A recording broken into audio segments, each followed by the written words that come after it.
Greetings everyone, my name is FlareBlitzed and welcome back to the horror visual novel, The Letter.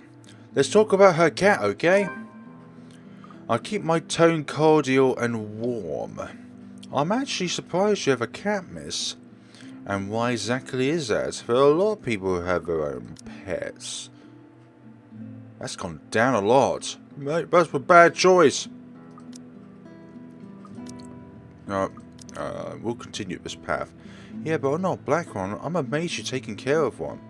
I don't understand what you're trying to get at. Is there a problem with my cat? No, not at all. She's very sweet. It's just that in other cultures, aren't they a sign of bad luck? Back at home, it is. My grandmother used to tell several stories about it, and nothing has happened to me so far. Displeasure is evident on her face. Ah, of course, I've forgotten that of other people, black cats are an omen of good luck. There you go again, running your mouth off, Isabella. I rack my brain for a way to remedy the situation, but she holds out a hand. This is a good place to stop and end the conversation, don't you think so? It is. Good to see you again, Miss Santos. A complete dismissal if I've ever heard one. I watch her as she leaves, though she stops shortly before crossing the threshold separating the park and the street. She faces me again, looking like there's something off she's forgotten to say. By the way, about the Ermengrade Mansion, with my clients, it's the rights, I mean. I hope you don't mind me asking, but the deal has been finalised. There are still a few papers they need, but the house is more or less theirs now. Ah, thank you, that's all I needed to know. Wait, about the mansion, the letter, the same one they saw. Whoever she is, she's asking for help. Someone. I want to tell Miss that the urban legends aren't just urban legends anymore. They're real. She's not going to believe me. Do you mind me? I need to go. Bye. Have a good day, miss. I hasten to pick all the bags I left on the bench and run as far as my legs can take me. In the moment when I'm carrying my bag weighs far lighter than the overwhelming guilt trying to consume me. Home. I want to be home. Anywhere where I won't be reminding me of a house, of her, of my own cowardice.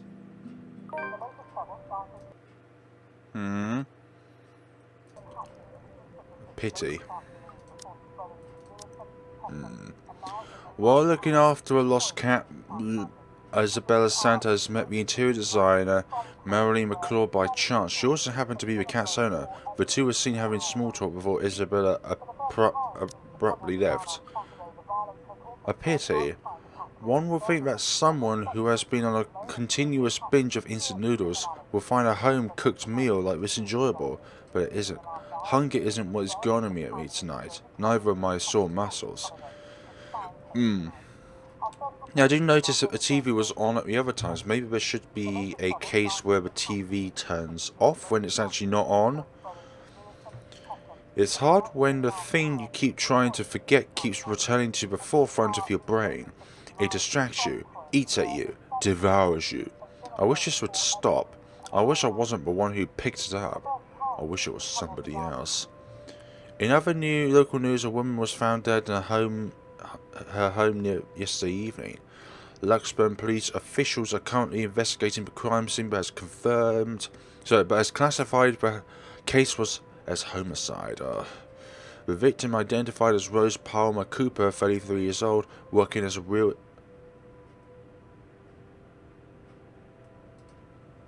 Rose. What the heck?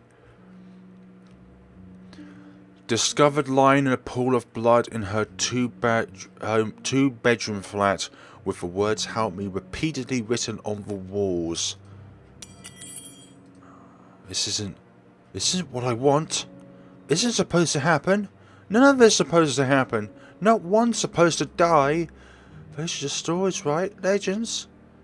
That's what everyone has kept telling me, so why? And I. Immediately I rushed to my study table in search of my phone. My hand, cold from dread, cleansed tightly as soon as I touched its edge. A piece of folded paper, the letter, lying insinuatingly beside it, slips to the floor when I pick the device up, but I pay it no mind. There are more important things right now. Right now. I need to call her. I need to call her. I was with her yesterday. I was just with her yesterday and she was okay. No, no, no. It isn't Rose, I'm sure of it. I just talked to her yesterday and a sob escaped me and hot tears began to blur my vision. One after another, the trickle down, weighted by the very same guilt I refuse to admit I've been carrying from the start. The same one I've been hiding from. The same one that has put the people I care about in danger. My hands shake as I navigate to Rose's number on my contacts list. She'll answer, right? That's what she does. She always does. She'll pick it up, tell me to turn down the waterworks and call me a wuss afterwards. She'll answer. Please answer, Rose. Come on, Rose, don't do this to me. Please pick up. I know you were there, Rose. You're not dead. Please tell me you're not. This is adds to the series of deaths and disappearances that has plagued Luxburn in the recent years. The authorities are currently looking at a possible link with the notorious asylum butcher case. The TV runs loudly in the background. A deafening static sound as per my phone's speakers. But in my ears I can only hear her screams, her pleas, her whispers. Help me again. We are not safe. October the 24th, Monday. Again, the TV's on.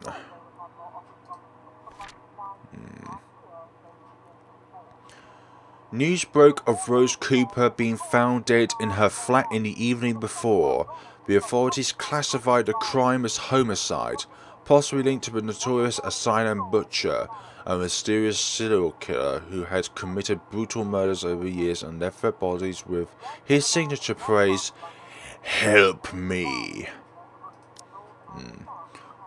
A buzzing sensation jolts me awake. My body wants to sleep still, to forget what I heard, what I saw last night. But it's there, nudging, prodding at me.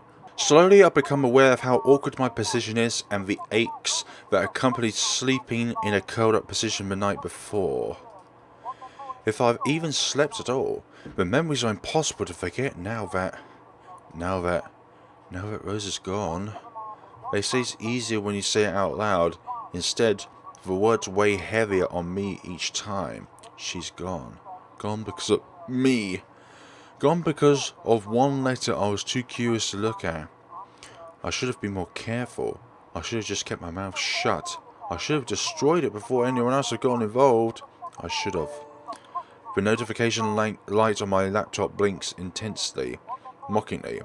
When I look at it, it's as if it's calling me back to a sense of normalcy. Yeah. To all BRC employees, in light of the recent events, there will be an all-staff emergency meeting from 1 PM to 2 PM. Attendance is a must. Company changes, new hierarchy, and policies will all be discussing during the meeting. Everyone is expected to bring a copy of their attendance logs and sales reports for the last 6 months to be submitted to your respective managers for review. We are expecting everyone's cooperation. Thank you, Joan Alice Scholes, BRC HR Manager. If this were one of the typical days, I'd happily come along and get myself to office. Today my limbs just feel heavy. On one hand, going will keep me busy, take my mind elsewhere. On the other, the place in itself is a stark reminder of what my own fears have cost me. Of course I'll go in. Okay, save. Go to work. Mopping won't get me anywhere. It will not. This is just one of those things, isn't it? You deal with it with a smile no matter how things get bad and hope for the best. Although my whole body feels like it's although my whole body feels like lead, okay, and my limbs are sore, I push myself away from the chair and head for the shower.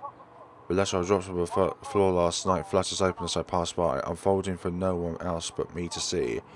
Every word written on it glares at me. They sneer, they ridicule, like living beings fully awake of what they've done. With a huff, I pick up and stuff it in my bag, perhaps with more anger and frustration than I used to showing. This too I'll deal with. Somehow I'll find a way to make things right. I have to. Before it takes more people from me, even if I must do it on my own. Papers rustling, telephones ringing, feet shuffling. Overall, today looks like a typical working day at Bra Realty Corporation, except it isn't. The air is thick with tension and unspoken questions. No doubt everyone present has heard about it. If they've missed night reports, they're likely seen the morning reports, news, in the papers, or on various news sites on the internet. Everywhere's a bit of reminder. In fact, everyone has given me a wide berth, as though the mention of Rose will be enough to trigger something in me. It's appreciated, but only serves to create a bigger hole in the place Rose has left. After lunch, my boss calls for a meeting. I don't have to look up from my work to know what it is. He's in a strange, pensive mood today, probably out of respect from a dead colleague. Oddly, I'll approach it more if he just shouts at me today. Anything is better. I'm sure you've all heard of what happened to Miss Cooper. She was a valued member of our team and she will be missed. There's no date for a funeral yet, but those who wish to attend kindly speak of your respective supervisors. By the way, has anyone heard about our still AWOL staff? None? HR, you know what to do. Santa is a word in my office. At the end of it, I've been given the entirety of Rose's workload, including finalising the Wright's papers, and have been promised an ample compensation for my efforts. I think he's expecting me to be happy about it. Instead, I immerse myself in my work. I have to anyways, if I want to forget. Achievement unlocked Employee of the Month. Exactly what I wanted. Isabel Santos drowned herself with work through the whole day to forget about the devastating news of her mentor's death. However, she ended up stumbling upon the mysterious disappearance of her other colleagues, and just when she realised something important. Time flies when you do, and by the time I give notice, it's already late. Stop doing that. Everyone's already gone, leaving me in the company of a radio and a member of other janitorial staff. I don't even know his name. Rose likely does. She remembers people easily like that. The Luxburn Police Department continues to search for the following reported missing people. The radio blares one recognizable name after another. Hold on a sec. Missing? Aren't they?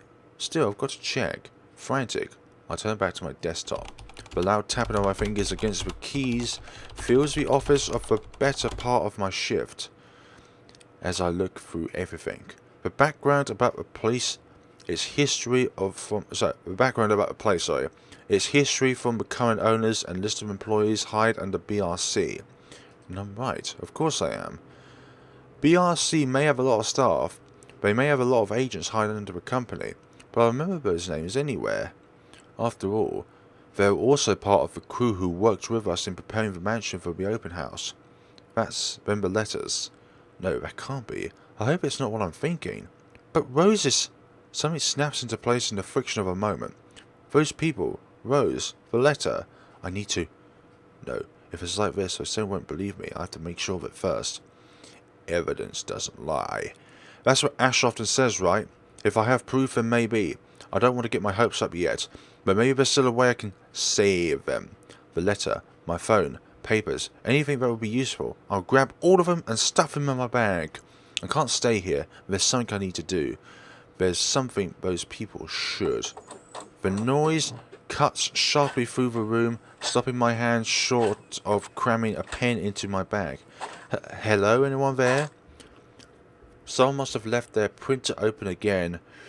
I may be in a hurry, but if I don't turn it off, another person is certainly going to have a fit tomorrow over wasted company resources. Most of the time it's Rose who does the nagging, but the clicking of my pen in my hand is a welcome distraction as I search for said object. Each stride my feet takes also echoes through the empty workplace. I lost sight of the janitor minutes ago. And with me being the only one left, the tapping of my feet against the wooden floor is something I soon learn to appreciate. It doesn't take me long to find it. By the time I turn it off, 5 copies are also strewn about on the ground. The paper tray has also been left ajar. I pick each of it up to put someplace proper. but the page that greets me next makes my blood run cold. More help me, please! The sheets cringle under my tense grip. All I can hear is my breathing as it rasps through my gritted teeth. But before I can even gather myself, take the first steps out of here, total darkness suddenly envelops me. And as if hearing every horrid running inside my head right now, something snaps. A soft creak rattling through the thin veil stillness that has descended in the room. Every muscle, every bone in my body goes rigid at the sound. Familiar. So familiar now. Yet my own traitorousness, curiosity still presses me to take a careful peek over the crippled walls. It's her. Standing in the only exit of the office, a belt facing away from me. She doesn't even need to turn around for me to know it's the same misshapen face, tattered clothes, and unsightly guilt. The same person in the attic. I take a step back and pretend I'm holding slips from my hand. Her entire head turns, okay. A scream almost escapes my mouth and I duck under my table as quick as I can. My heart is pounding against my chest. I can hear the bone-chilling sounds of her walk, the weird clicking that follows her, and telltale squelch of something wet as she walks towards me, nearer and nearer. The sounds are slowly getting louder, and the only thing keeping the whimper from escaping me is my hand and as it covers my mouth.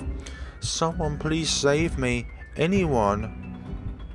I close my eyes, muttering a continuous stream of prayers, all while attempting to steady my own breathing. Please, please don't let her hear me. Alright.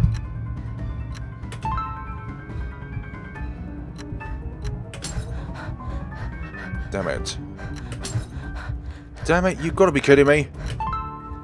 That's too quick for me. Yeah, that's too quick for me, for goodness sakes. Our Father, who art in heaven, hallowed by thy name, thy kingdom come, thy will be done on earth as it is heaven. Give us this day our daily bread, and forgive us our trespasses as we forgive who trespass against us. And lead us not into temptation, but deliver us from evil. Amen. When the last lines of my prayers left me, all that remains is a hush. None of her footsteps, nor the chilling sounds she makes. Only silence. Is it safe? Another second passes and when nothing comes... What? Oh my! Greetings! I would think of that myself as well. Okay, that's better. The seconds, minutes stretch out before me agonizingly. Is she gone? Slowly I open my eyes to take a peek. I don't dare move or make a noise. In the face of such terror, I could only beg, let out a silent pleas to whoever is out there. Please, please, don't let her notice. I want to live. Hannah.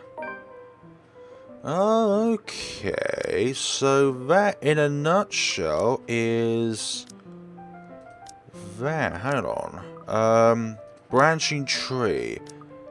Ah, so we made it to the last bit, didn't we? Okay. Best ending one. QTE. Ah, that's a game over thing. Wait. Quick time events, that's what it is, and that leads to death. Okay, so it's not like a hidden condition, it's a death scene. Be brave and look up. And that doesn't lead to it. Okay, so that's what it is. Okay, good. Should I push this onto hand? No, you know what I'm going to do? I'm going to go back to the previous parts of this game. Now you want stuff it. We'll just go through the entire story, and then obviously we'll go back to this once this is all done. All 7 chapters. Good. And now we're within one of the minds of the rich folks. It is far too easy to get them to pay attention, enraptured. They hang on to my every word and follow my every move.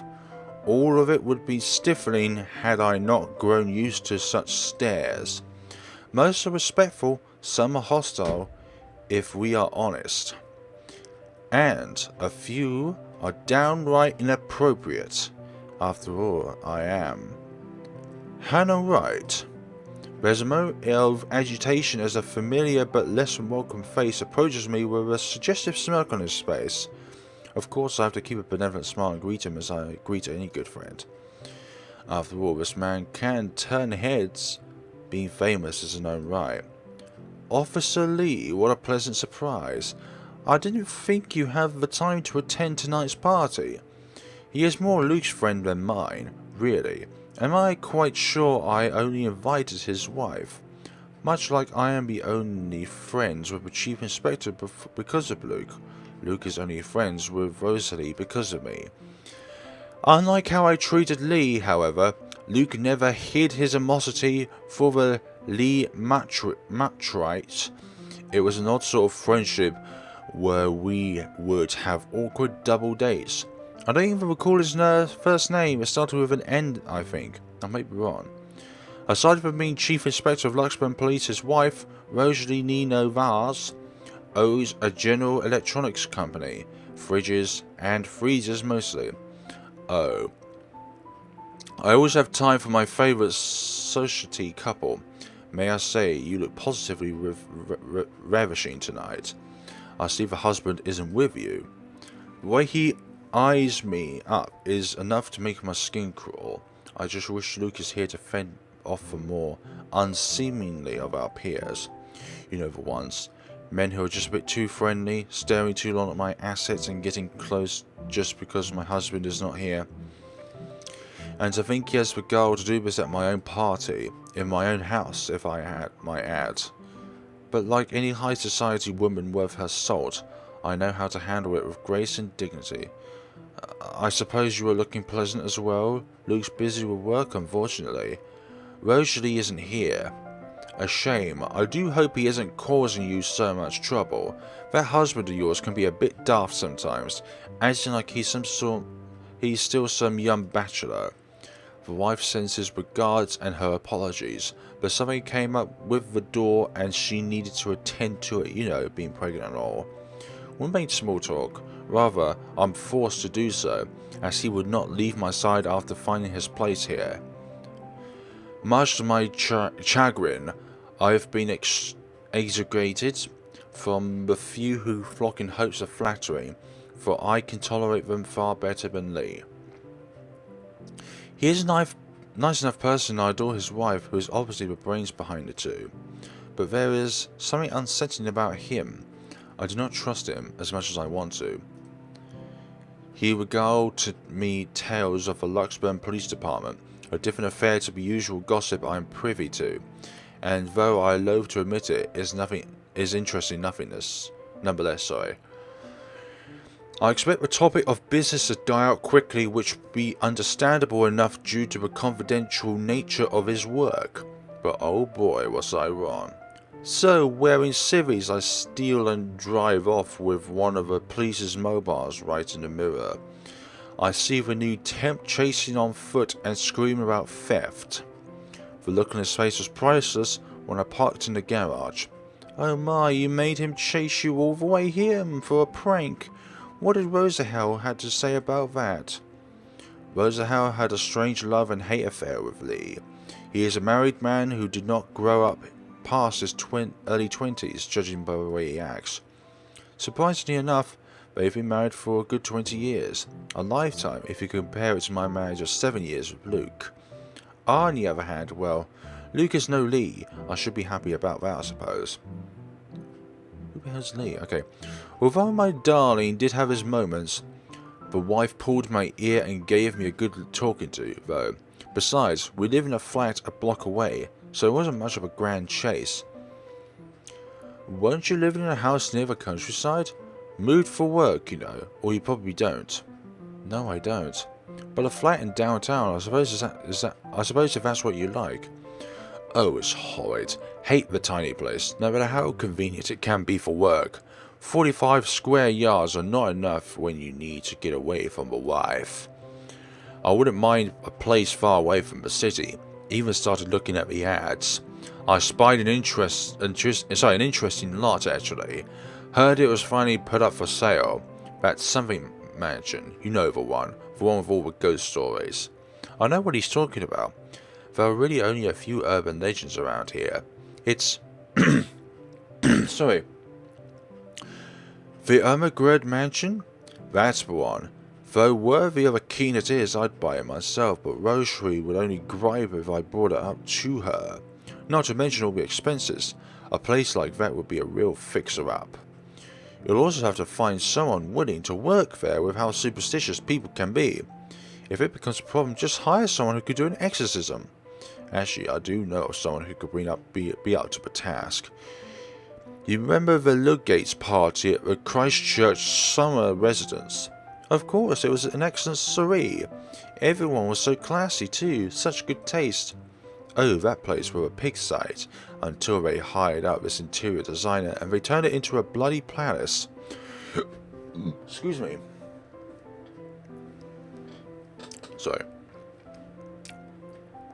She worked for the Eters for her apartment in Soho too, and they recommended her when we were looking up pieces for our beach house in Portocolomon. I think I have her business card right. No, must have left it in my other jacket. Anyway, she's called, what's her name? Amy Marianne, I believe, yes? But truly, if anyone were to get that place and Marianne, why they'd be envy and the talk of the town. Well, if you put it that way, I might just snatch it up for myself. This place was starting to feel a bit small lately anyway. Sure, a 3-story penthouse might not fit the definition of small for some people. Okay, maybe a lot of people. But it isn't big enough to have grand parties in. As it is, I only invited about 30 people to this one, and it already feels cramped in here. It certainly would be nice if I didn't have to ride an elevator up and down several floors before I could get anywhere as well. All Luke's words are not mine. Besides, I've been looking for a good anniversary gift. Luke might like this one. Where is he anyway? October the 21st, Friday. Ah, these two, and we may commonly need to pull up with these rich folks.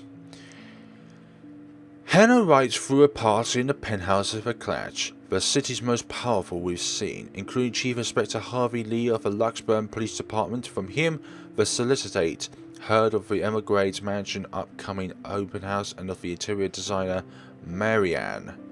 Okay, we'll call her Marianne then. Luke is dressed to the nines as he usually is, and he looks ready for whatever the day will throw at him. His butler and vault wait at his side, just in case he isn't as ready as he looks. Oh sure, that is normal. What is confusing me is the fact that he is on his way out from the penthouse, considering we won't have anywhere to go until much later. Where are you going? I am to attend the Tried Autumn Tasting. I do believe I've informed you of this 2 weeks ago. Yes, and might remind you I've stricken you.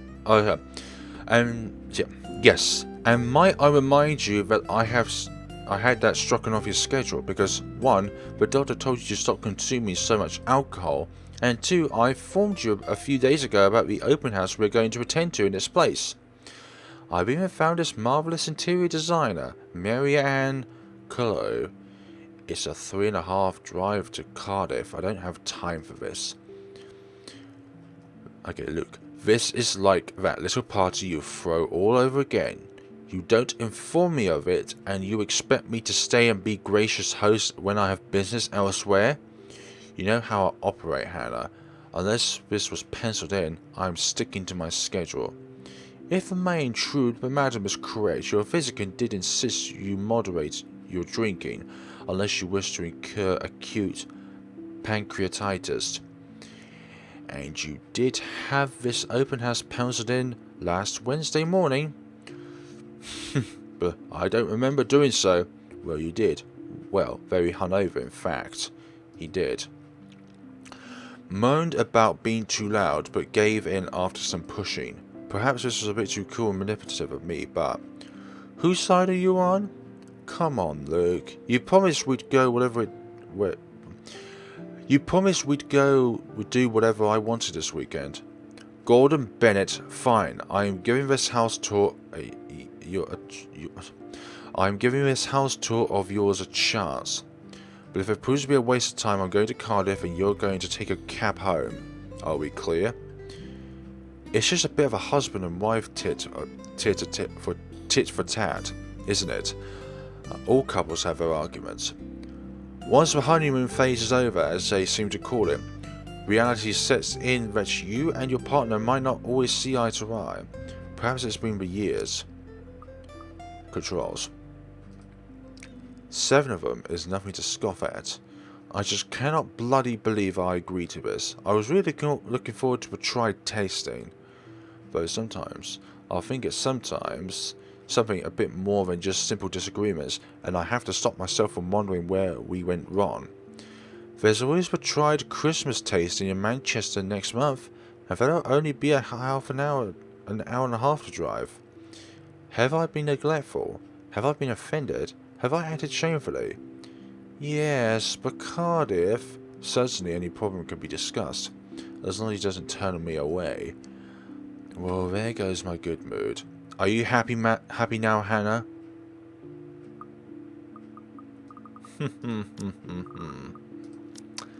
I am happy. Oh, great. That was a good thing for us to do. Take away our friendship with Luke.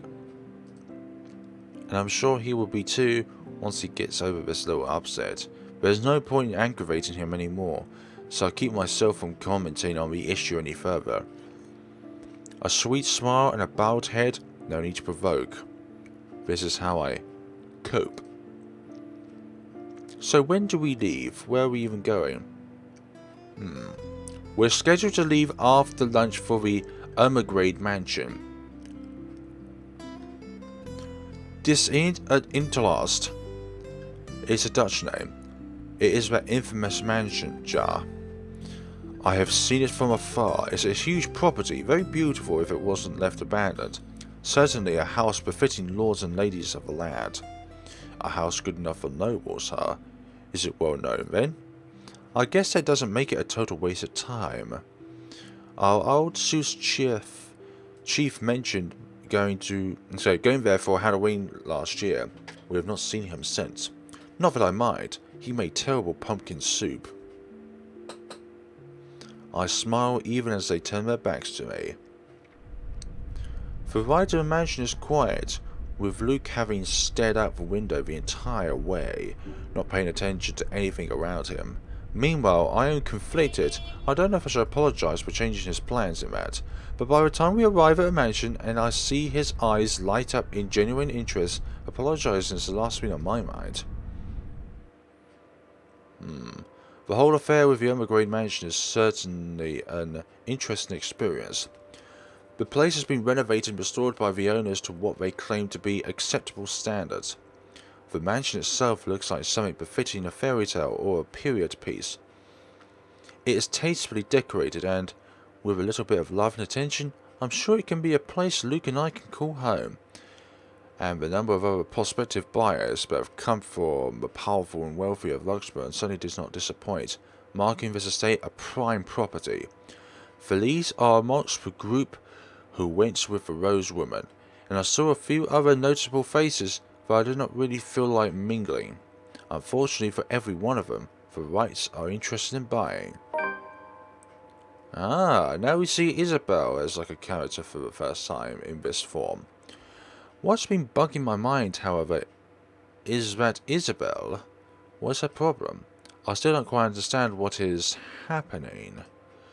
One moment she is grumbling to give us paperwork to finalise the sale, then she is panicking over some sort of prank letter or another. The second thing on my mind is how touchy my darling husband is being towards the poor dear. I can't even plaster a smile on my face. A horrid scroll takes its place. There's no I can pretend nothing is wrong with as I hum. And I'm sure little Lily here would certainly appreciate it if you remove your pretty hands from her, darling.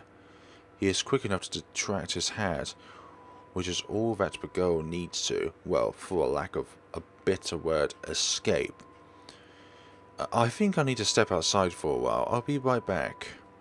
Her partner follows, shouting after her without hesitation. There's an awkward air amongst us as we are left in the wake of whatever that was. The other murmur and gossip with each other, speaking to the poor daft girl and telling the tale of whoever was not audience to be acted in the first place.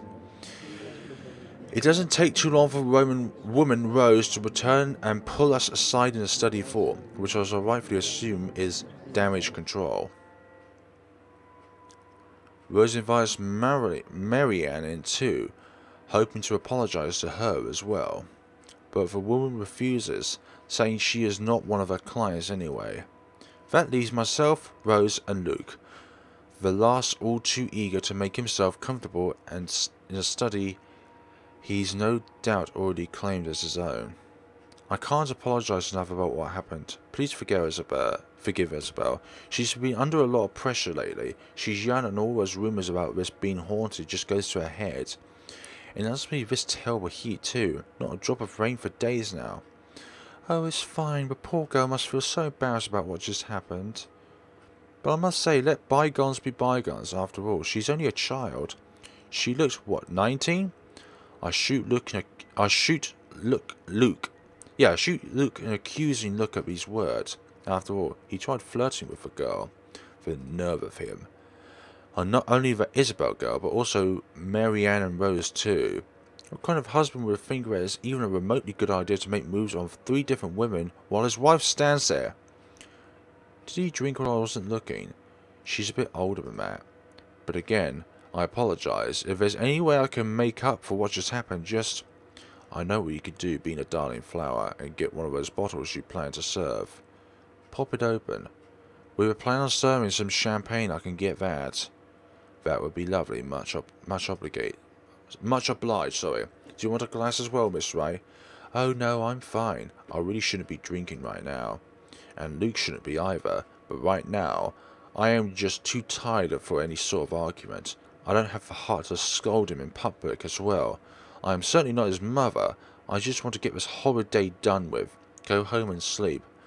Perhaps I'll even have a strong cuppa before I head off to bed. Yes, that sounds nice. When Rose comes back with the champagne, I'll beckon over her. As I told her partner before, I have every intent of acquiring this house. I might as well. Even if I'm having second thoughts about getting it for Luke. The moment we, the Wrights, have expressed interest in this place, we've had eyes set on us. If we don't buy it, that might as well be the signal to have busybodies gossip about how we may or may not have lost our fortune. Regardless of the fact that is false, image is everything when dealing with these people. These are the unspoken rules of people such as ourselves, and besides, I really did like the place. Why, everything here is absolutely wonderful. Well, except for this ugly painting in the study. It looks like a bad fake of an Munich painting. Here's the deal. I'm willing to pay 10% higher than your listing price. If anyone tries to outbid us, just add another 5%. I doubt anyone can, of course. Or, you know that, just add 15% to the listing price and we can sign all the paperwork now? I guess if that's what you want, there won't be any trouble. I don't have all the papers now. Don't think this would be a quick sell. I'll have copies sent to you so you can look over them. And if you'd still like to finish the rest of the tour with Isabel's group, you're more than welcome to. No, I think we're good here. We'd appreciate a private tour of the place a lot more, I think. Alright, shall I let Marianne in this? Marianne? Oh right, she's been waiting outside the study the whole time, hasn't she? I'll need to have a little chat with her to move this little mansion project forward. Please do. There is a look of apprehension when the other woman enters the study. Yet, like a professional, I see the movement when she steels herself and masks her worry. Admirable. We have this project then, of course. Will you be needing anything from us? Having the floor plans would be a great start, just so that I can look at them beforehand, and if you could tell me more when you're available for a meeting, so that I can include it in my calendar. Oh, is a meeting really all that necessary, Marianne? I guess we can send Johnny's to help you out. You two can start by getting rid of this ugly painting. A hush falls upon the room at my request. What painting? And lo and behold, the painting is gone. In its place a mirror stands, which leads me to look at my own confused expression. Odd. Well, no matter. Back to the topic at hand. Marianne, dear, we're simply far too busy to meet up. Free my schedule would sound the most beneficial. Yes. Free up the schedule, increase our relationship meter with Marianne. But I guess we can free up a day to meet you. I don't really need another Mardley Monday reading about Maria anyway. The book club can function without me for one day. What time shall we be seeing each other? How does lunch sound? Besides, my house is a higher priority over book club. Why, we can hold the next meeting in this place. Surely the beauty and grandeur of it all will inspire spirited and lively debates about whether modern day writers can match up to the classics. I might as well clear up the rest of my week to handle whatever affairs this mansion requires of me. Any social activity can be put off until we Ermengrade. I should have said beforehand! Oh, I did say beforehand. That's excellent. Or rather, the Wright Mansion's great debate. I'll have my fill of great parties and gatherings, especially when I organise them myself. That sounds good. Although, with a project of this scope, we might need most of the day to tackle your concerns. A more thorough inspection of the place is also preferable. Breakfast then, it's a date. It's really not. Alright, Monday, 10 o'clock 10 o'clock sharp? We'll see you then. Actually, Marianne suggested we meet at 9, but who is even awake at that unholy hour? I was lucky enough to wake up this morning before Luke went all that way to Cardiff. We said our goodbyes, shake hands and make it clear without outright saying that we now own this house. By the time we left the mansion grounds, sunset is almost upon us. So, you really want to buy this place then? That's a bit of a big impulse buy, even coming from you. Not that I'm complaining. Well, I'm glad you're not complaining like you usually do. It's a right and proper Christmas miracle, isn't it? Hannah has finally done something right. I refuse to look at him, staring at the passing scenery instead. Hey, Buttercup, what's with this cheek? Rose, Lily, Mint. The nerve, Luke, the nerve. Is this what this is about? 1. The woman's name was Rose. And 2. You know I don't mean a word of that empty flirting. And it's still a principle of things, Luke. I understand if you're trying to woo them to get what you want when it seems that I'm not looking. But I told you once before not to do it when I'm there. Luke dealt with other women in the past to get what he wanted. Sometimes I have my doubts. I really want to believe that I am the exception, that he is not just using me like how he used those other girls. I'm having a hard time believing that now. And it isn't just the shameless flirting. There's something about that Marianne woman, as if Luke is familiar with her. As much as it shames me, it makes jealousy rear its ugly head.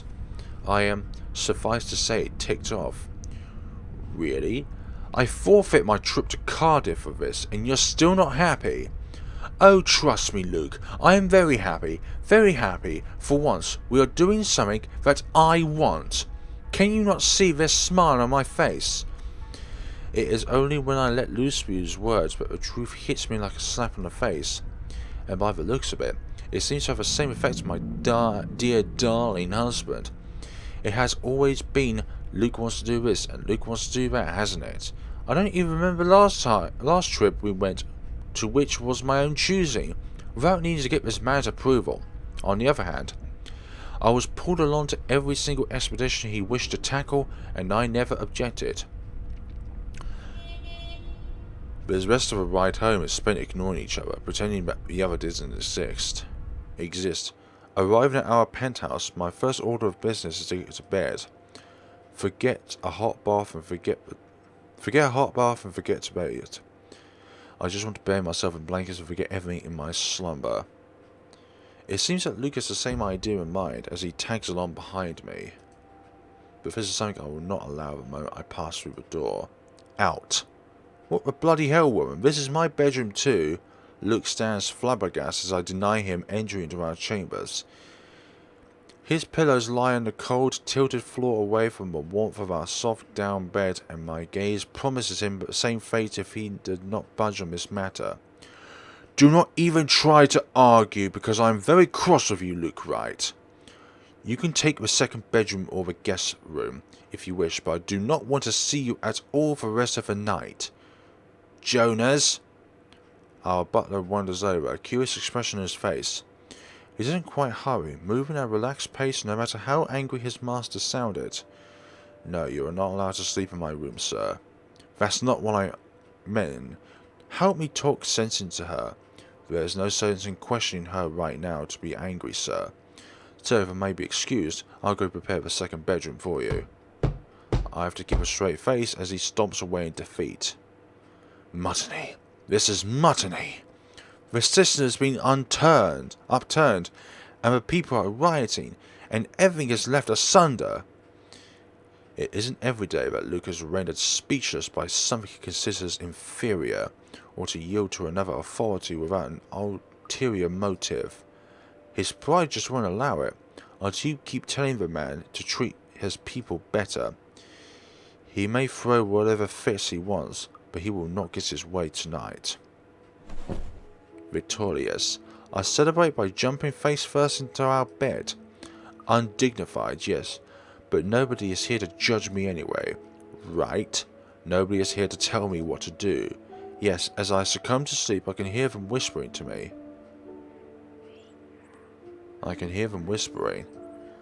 Help me. Calling for me. They want me. Need me. Is there going to be a quick time event?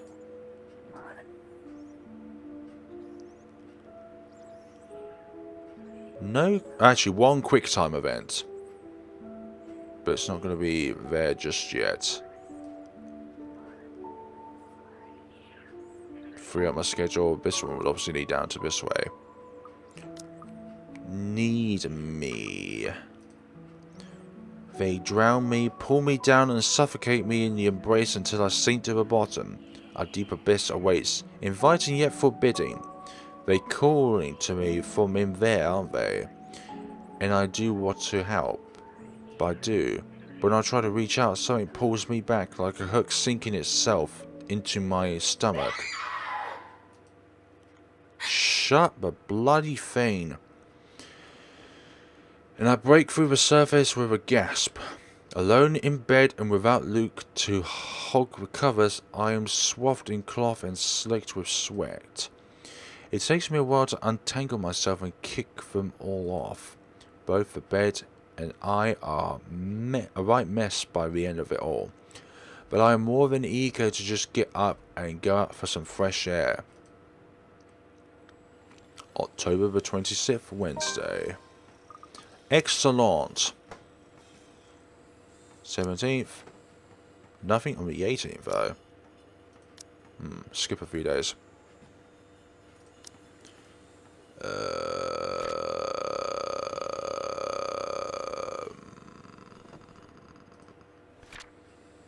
What's this? Timeline.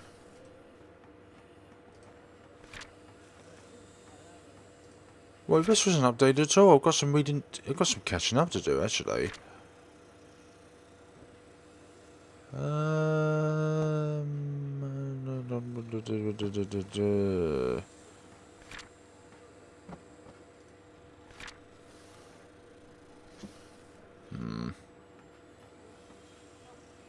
Okay, I'll read that later. The days past had gone by a blur. We hadn't talked much, Luke and I, outside of necessity. In fact, we hardly talked beyond the topics of acquisitions of properties. Properties being a mansion, obviously. Everything has been so busy that I haven't talked to anyone outside the business, and it's just so stressing. So one can understand my need for a good chat, preferably over a good meal. There are times when any decent, emotionally healthy and socially capable person need a good friend.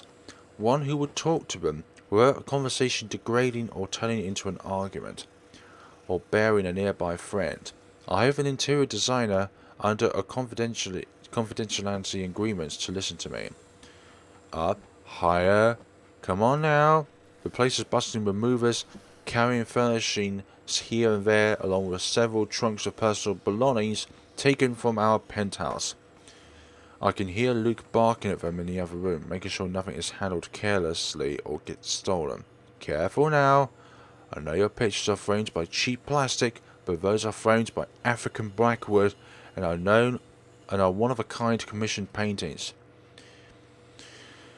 Oh gosh, each one is easily worth a lifetime of what you lot make. You sick arseholes. It is hard to tune him out, for Walls did not do a good job of muffling him at all. But then again, it is Luke. I will still hear him ranting, even if we were on the opposite sides of the mansion, and I'm wearing earplugs. I would really like to thank you for inviting me to breakfast, Miss Wright, but I already ate, so I should really get back to work. Nonsense, you arrived so early. You must not have gotten a proper meal. Our butler has made a surprisingly lovely bubble and squeak. Sit, sit, I salute us in the dining hall, but it is a mess right now. Oh, Jonas! The man in question appears, ready with a tray as he starts to set the table for us. We sat in silence as we are each served a plate. Bubble and squeak, topped by a nice poached egg with cherry tomatoes and other garnishes adorning the edges of the plate. A cup and saucer and a teapot with some Earl Grey is placed down for Mary Ann, and I asked for an orange Julius. How are you liking the project? Drop the vase and I'll have your head. I know it's only an 18 million yen vase, but I swear I'll... Well, it's certainly a fun challenge, incorporating designs of a Jacobean manor and the functionality of a modern household.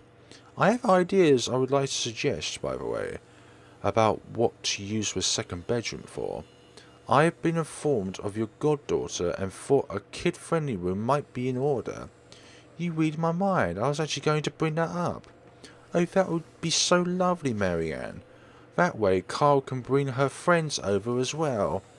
And a good friend of mine, Rosalie, is expecting a baby, so why don't we think about putting a crib in there too? I can just imagine little ones running around, filling this place with a pitter-patter of their feet. We'd have to make sure they don't trip and fall on the stairs, though. We won't be able to finish everything up until after the party, but we'll have it ready by then, so that all we need to do is move the furnitures. Yes, that's plenty fine. It's not like we're in a hurry to have it, and we wouldn't want the workers to disturb the guests or the other way around, do we? Just make sure it's presentable, you know, in case a good guest snoops around. Of course. As for the kitchen you wanted, I have already negotiated for the higher-end stools and the hot and cold drawers, and so on and so forth. I've got a friend who was able to customize them so that they look like the counters will be replacing and fit rest of the interior. They'll be bringing them in today. Why can't you people do anything right? Don't drag it, you'll scratch for wood! Excellent. But no, really, how have you liked it so far? Oh, it's been wonderful, believe me, everything's going smoothly too. It has been a long time since I worked on something on this grander scale. Nowadays, everyone is about condos and flats. Live in a city where every room is an identical box. Believe me, this is very refreshing. We lived in a condo before this, Mary Ann. Well, I didn't mean any insult. It's fine, sweetie. Look at you, all fazzed up. I was just pulling your leg. Luke wanted a penthouse when we got married. And you could thank him for purchasing this place as well. She looked confused. Of course she has every right to be. She no doubt overheard me push that estate agent into the sale, making quite the aggressive offer. She saw me sign the papers for the mansion as well. I just had to scoff. Don't be fooled, I'm just the Treasury. I wouldn't be able to make a purchase this grand without his seal of approval. I see. That's it, that's all you have to say? Yes, it wouldn't be appropriate to comment further. It is unprofessional. Unprofessional? I can't help but let out a deep sigh as I stuck a fork into the dish. I didn't want professional. I want someone who will either agree with me, even if it's just for the sake of agreeing, or someone who will try to talk some sense into me. Neutral responses are so boring. There's no disclosure in the middle ground. The food here is good. Best bubble and squeak. Of course it is. Our kitchen staff only uses the freshest hand-picked ingredients. Only the best for the Wrights. Mr. Wright is not joining us. No, he is far too busy bossing people about. He even refused to join me for breakfast earlier. Hence this. I see.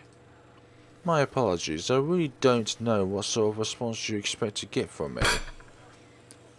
There is the clatter of silverware as I slam my hands on the table. It is frustrating.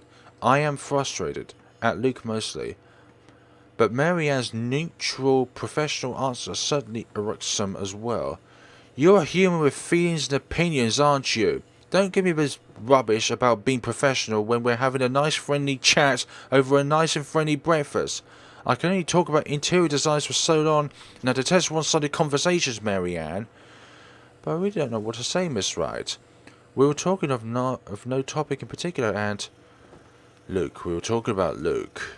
About him not eating breakfast with you? About him treating me as if I'm some treasury.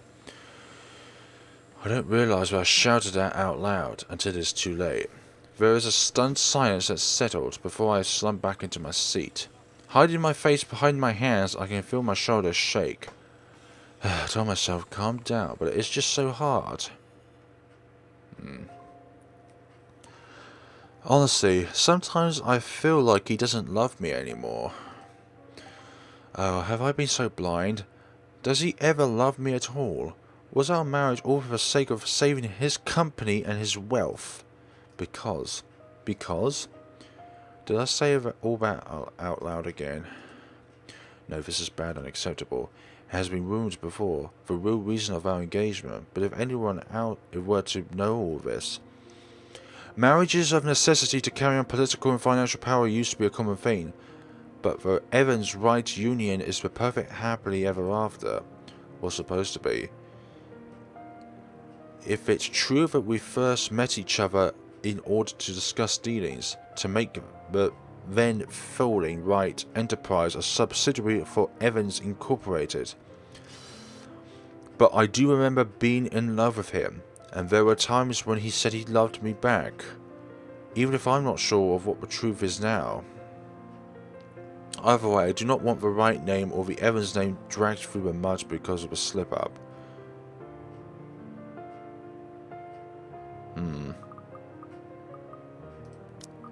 Shave? Well, I'm not going to let Mary Ann do so, no. And it drops back down again! Huzzah! She isn't going to talk about this ever. I take in a deep breath.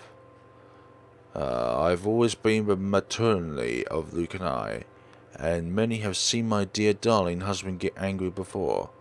But there will be repercussions if I am angered. People often forget that. You know, I can make life very difficult for you if you speak a word of this. At my little decoration, I am met with a stony look from the other woman. I won't speak a word, Mrs. Wright. Won't you? How will I know? What guarantee do I have? I have signed a document. Mrs. Wright said that I'd honour your confidentiality as a client. It does not speak about the design of your home, but also about what I may hear or learn during my time here about you as my client. It's all on paper. There is no need for threats, Mrs. Wright. I don't trust you, but I suppose that I will have to make do with that. It's in the contract. She says it with a tone of finality, like as if it answered every little problem. In the contract. Marriage is a contract, is it not? A contract where one spouse has responsibility of obligations towards the other. A contract wherein two people enter a relationship as overseen by the law, and in some cases by the church. But if that sacred contract, which has stayed through the test of time, can be broken, how am I to trust to any other? The door to the parlour opens, cutting through the tension in the air like a knife. Madam, the photographer from Luxury Living is here. I give him nothing but a small nod. If you dare tell anybody about what you just heard, well, I'll make sure you regret it, Anna darling. Now, if you excuse me. Standing up and walking out, I hear no reply from her. Neither do I bother to answer the question looking the butler's given. More of this. The Wright couple moved to their newly bought mansion today and was already preparing for a housewarming party. Hannah and Marianne were seen having breakfast together, with the former complaining and accidentally divulging too much details about her marital problems. An interview with Luxury Living. That is today, isn't it? Oh yes. People have caught wind of our new mansion the very moment we left the open house. Luke had boasted that he could acquire the property in no time and allowed a photo shoot for an interior design magazine to be scheduled today. Well, there were complications, and it took longer than it usually does for us. Right now, I'm not in the mood for any interview, but I have no other choice, do I? The mansion grounds has been one of the first things to be fixed up aside from the bedroom. Although it's still a work in progress, it had a promising start, and I can already see the flowers patches. Luke's flavoured daffodilus stands out easily, having been transplanted from the pots that used to be litter the roof of our penthouse. Why, if the moving crew thought that Luke was being hard of them, they clearly didn't see the landscraper on his way out. The man looked like he was ready to faint, and Luke seemed ready to kill him by the end of their discussion. It is in the gardens that I see him standing near the flowers in quiet admiration. He is hard to miss, the hulk of a man that clearly did not belong, and a big backpack and suitcase that he had with him makes him look much larger.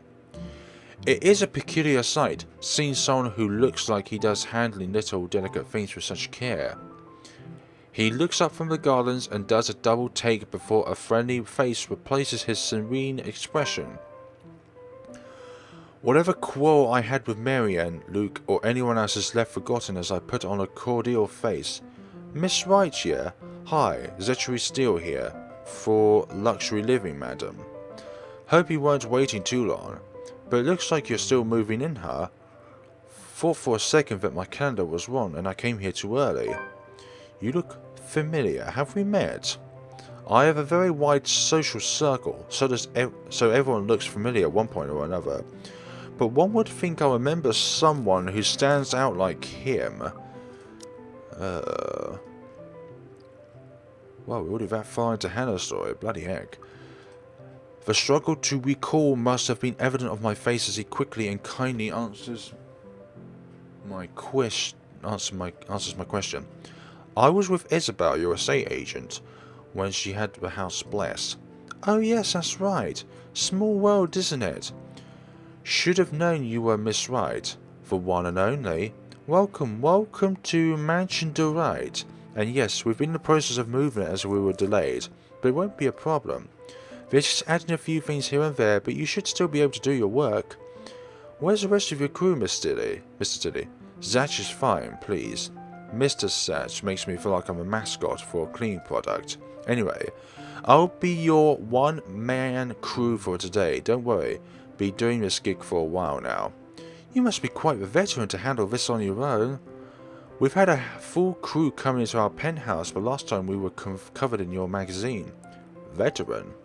Your words are too kind, Miss Wright. Hannah. If I get to call you Zach, you have my permission to call me Hannah. Alrighty then. Anyway, I'm no veteran, but I know my camera well enough to make sure this is a good shoot. You can trust me on that, Miss Hannah. The formalities are coming in. Informalities, actually.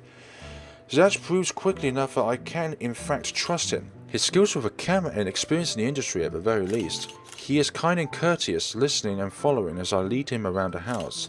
A really nice fellow, and he treats other household staff well whenever we cross paths with them. I answer his questions to the best of my ability, and he is patient enough to answer mine whenever I get curious enough.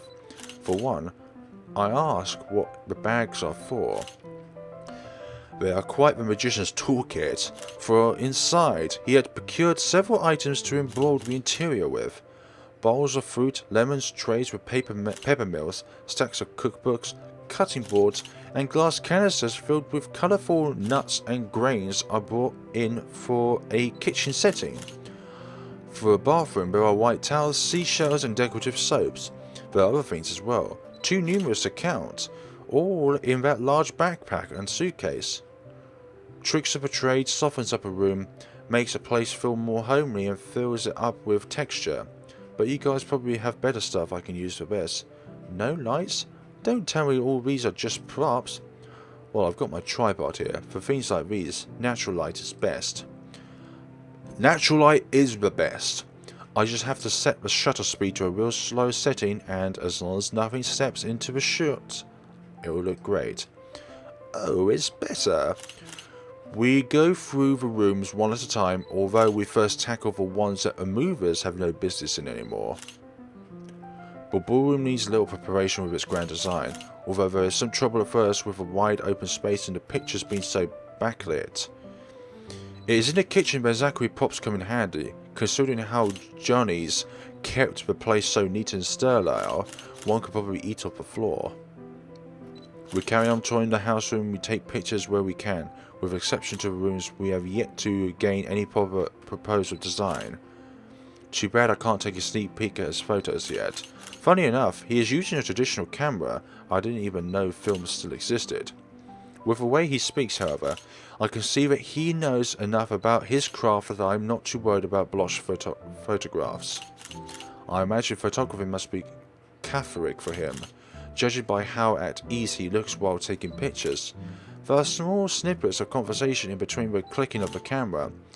He even goes far to talk about the terminologies like shutter speeds and aperture when I ask about the technical aspects. I can't quite see the picture as it is made, much like when I watch artists paint on their canvases. But just watching someone passionately practicing their craft such as this is exciting in its own way. Going through the many rooms has been quite the exercise for both of us. Despite that, it's been so nice, and I find myself putting on my best smile. But it is as if we're taking pictures in the foyer that everything comes to a standstill for a moment. Just a moment. And have I not been paying attention, I would have even noticed. It is merely a split second when Zachery's rhyme is put to a halt. Howdy!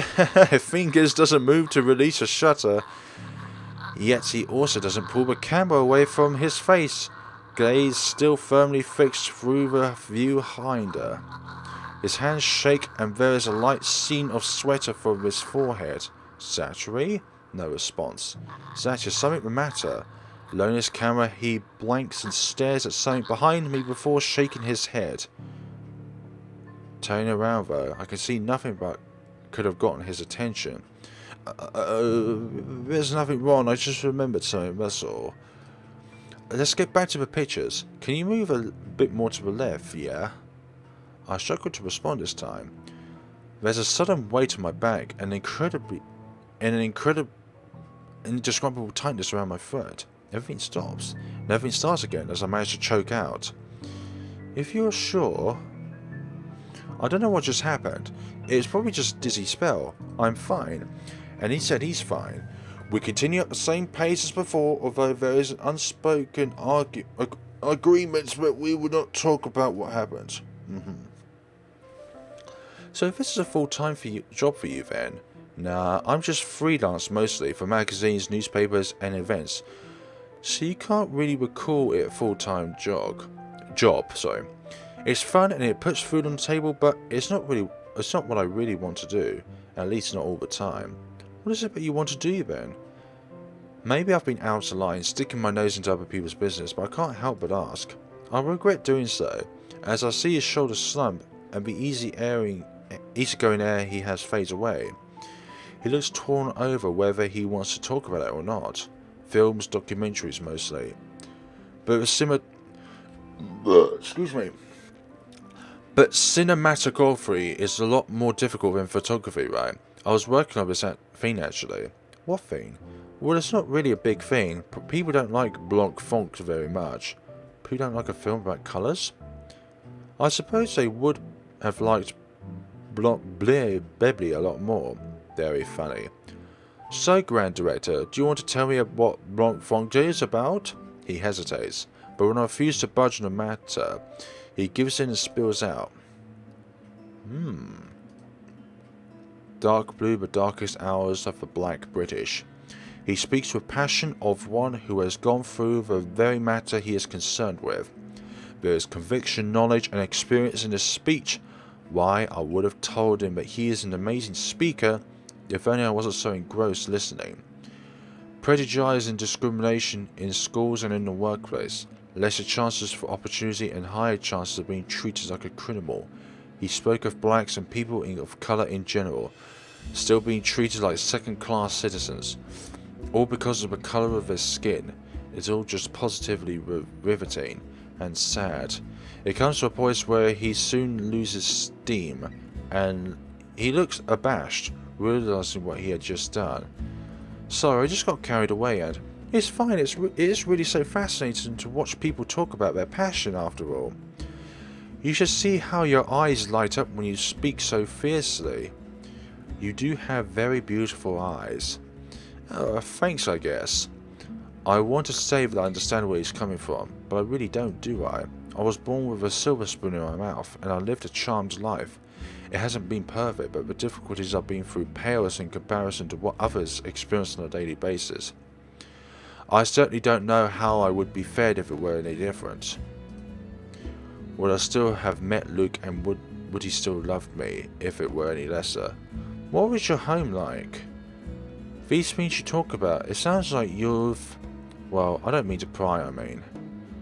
Lived with my older sister and my grandparents. We had a shop selling all sorts of things below our flat. And well, I was one of the few non-white, non-British students in the class. I didn't get pushed around or anything straight up, even though I was one of the biggest kids around. But a pencil or notebook would go missing, you know.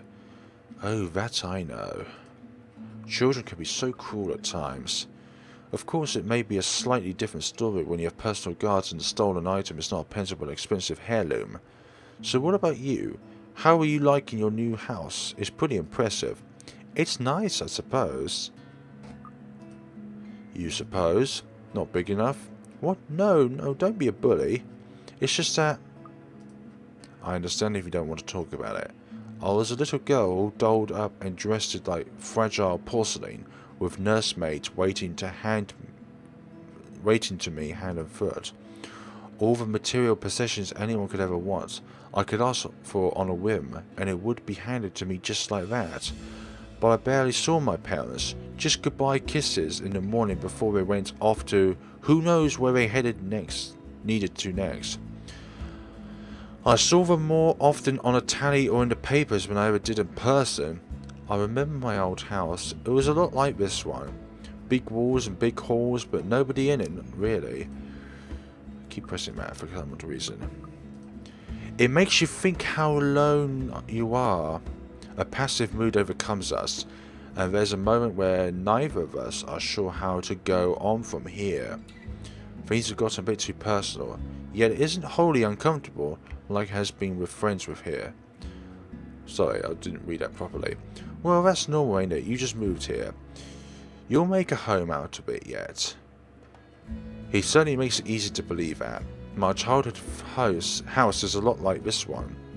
Just as large as extravagant, and just as empty. I hope he's right. So, Monsieur Photograph, you've covered the one and only Ermengrade Mansion. What's next on the agenda? The interview. boring. It's an interior design and housing magazine. And they want to know what Miss Wright has to say about her interior design and house. Hannah Wright thinks she's brought a magnificent house, but she could certainly brag about. Blah blah boring. You know what they should print more of? I watched an interesting documentary the other day. Blog Vlogs, The Darkest Hours of the British Black. I would recommend you watch it. That's very kind. Those are the things that people should know about. What do they care if I use a purple or green bowl of fruit in my kitchen? People, right? Oi, people are shady. What do you think? Do I look good with this angle? I strike a pose while he's being busy. Looking taken aback for a moment, probably not expecting me to just go and say with such a crass word. But he recovers quickly, and after snapping a few shots, he grins. Yeah, Vonkas Blee. You want copies of these ones? Yes, please. So, the big boy knows French. You must have ruled a few ladies, unless you're into gents. Either way, French is, after all, the language of romance. Oh, I don't know about quoting fancy poetry, but I've made lunch for a girl before, and they did like that fancy French cuisine. Can you cook blomberbis? I can cook just about anything as long as I know the recipe. Sac magnifique. It has been too long since I've had a nice and proper chat with a good friend. No, Lee is certainly not a good friend, and although we just met, Zachery is the sort of person who could probably befriend anyone. He's just a comfortable person to be around, a bit too comfortable. The photoshoot went on by a breeze, and somehow along the way, as we talk and laugh, I found myself getting a bit too close without realizing. He gave me a strange look until I back off, and he'll go back to answering questions after I agree to his little interview. And it's just odd. Well, no. Me being friendly isn't that odd. This is how I am. Zachery is the one that's been odd. Why? Anyone else would absolutely welcome the extra attention I give them. He, on the other hand, he looks almost flattered about it. He should be used to different personalities by now, having to deal with various people when he works. And if not, he needs to start. Perhaps nobody has shown him attention of this kind, but he's a big boy, he should be able to handle me. All it is a friendly touch here, a pretty smile there, and gentle swaying on the hips as I move around. Zachery grew and grew more red every time he noticed, and am I being mean as I find enjoyment in seeing him unravel? Perhaps. This went on during the interview and beyond that. There's nothing wrong with what we're doing, right? Zachery and I are just having a playful, friendly chat while enjoying the outside view. At least that's how I see it. I'm sorry, but I'm really getting distracted. Could you maybe stop doing that? Stop? We'll continue with this laughter the next time of the letter. Have a very good day, folks, and we shall take care of each other and ourselves.